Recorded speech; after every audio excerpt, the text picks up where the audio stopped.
So the next lesson that I learned was around delighting users, particularly for companies like Shazam or even like Google, where you don't have viral growth as you do with Facebook or Twitter.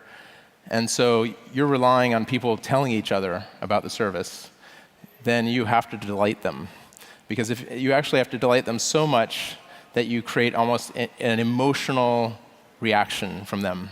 And that's why I captured this. This was an early article from when he first launched in the UK, where the journalist starts off by saying, "I was a different person a week ago." That's the kind of reaction that you need from a service. That's the level of delight that you have to provide in order to fuel word-of-mouth growth. And in our case, we had to fuel word-of-mouth growth.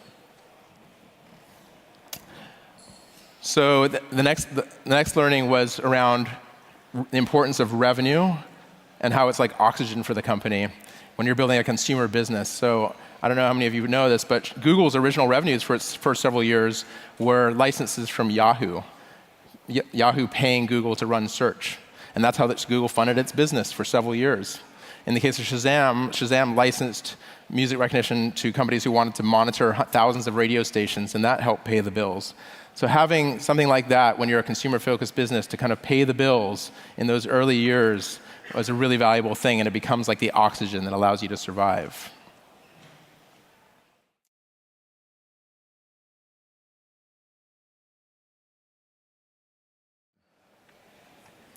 And just sort of some final lessons.